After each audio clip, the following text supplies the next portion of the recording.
जानकर आपको हैरत होगी कि सुप्रीम कोर्ट में दिए गए पीआईएल में आज अदालत के भीतर क्यों ऐसा लगा कि दरअसल चीफ जस्टिस भी समझ नहीं पा रहे हैं अब क्या करें सिवाय नोटिस जारी करने के। वह इंडिकेट करते हैं कि सरकार को इस बात का एहसास था कि वह चुनाव हार सकती है।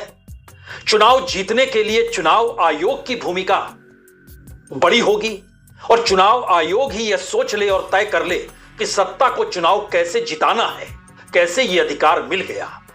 आइए इन जरा परिस्थितियों को एक क्षण के लिए हर पन्ने दर पन्ने खोला जाए। उससे पहले हमें लगता है राहुल गांधी जिस बात का जिक्र संसद में कर रहे थे उसे पहले सुन लीजिए। This government changed the law.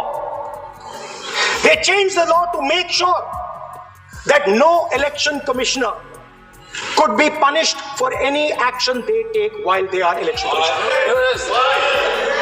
Immunity. Why would the Prime Minister and Home Minister give this gift of immunity to the election commissioner? Why would they need to give this tremendous gift that no Prime Minister has given ever before to the election commissioner?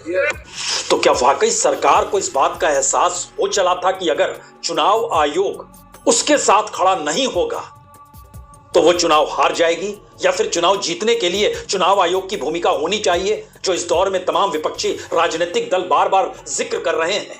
और अगर इस पूरी कड़ी में देखिएगा तो विपक्ष के तमाम पॉलिटिकल पार्टीज, अब किसी भी पॉलिटिकल पार्टी का नाम ले लीजिए, सभी ने इलेक्शन कमीशन का दरवाजा खटखटाया। कांग्रेस ने तो लगभग 12 बार, 1 दर्जन बार दरवाजा ये कहकर खटखटाया कि ये गड़बड़ियां हो रही है, लेकिन कोई जवाब इलेक्शन कमीशन ने नहीं दिया। बिहार चुनाव के वक्त आरजेडी ने दरवाजा खटखटाया, झारखंड चुनाव के वक्त जेएमएम इलेक्शन कमीशन से कह रहा था देखिए गड़बड़ी हो रही है, उत्तर प्रदेश में समाजवादी पार्टी ने दरवाजा खटखटाया, और उसके बाद देखिए आज जब बात है तो 2-3 वाक्य में ही पूरा मामला सिमट जाता है। चीफ जस्टिस कहते हैं कि हम नोटिस जारी करते हैं। एडवोकेट शुक्ला कहते हैं देखिए कृपया विवादित प्रावधान को प्रभाव पर रोक तो लगा दीजिए। तो चीफ जस्टिस कहते हैं इस तरह की जनहित याचिका में हम ऐसा नहीं कर सकते, हम नोटिस जारी कर रहे हैं ना। तब बाद में कमेंट होता है कि यह कैसे संभव है कि किसी भी दीवानी या आपराधिक कार्रवाई को पूर्ण रूप से किसी को छूट दे दी जाए, लेकिन फिर कहा जाता है हम नोटिस जारी कर रहे हैं ना। यानी सरकार का इस पे क्या रुख है और चुनाव आयोग का इस पे क्या रुख है, हम नोटिस जारी कर रहे हैं। हर विपक्षी राजनीतिक दल ने चुनाव आयोग की कार्य प्रणाली को लेकर, चुनाव कराने के तौर तरीकों को लेकर और हाल के दिनों में एसआईआर के जरिए जो वोटर लिस्ट तैयार हो रही है उस पर आपत्ति खुले तौर पर व्यक्त की है।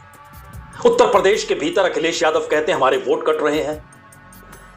योगी आदित्यनाथ अपने सांसद विधायकों को कहते हैं अपने क्षेत्र में कम से कम फॉर्म तो जमा करवाइए और हर कॉन्स्टिट्यूएंसी में 200 वोट तो जुड़ने ही चाहिए, ऐसी व्यवस्था तो कीजिए।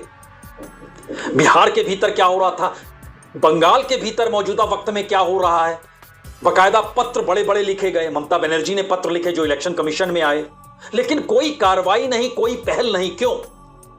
क्योंकि केंद्र सरकार ने एक ऐसे रेड कारपेट बिछाकर एक ऐसी हरी झंडी दिखला दी है जिसमें इलेक्शन कमीशन कोई भी पहल किसी भी रूप में करता चला जाए उसके खिलाफ कोई कार्रवाई होगी ही नहीं। यानी एक ऐसी मुक्ति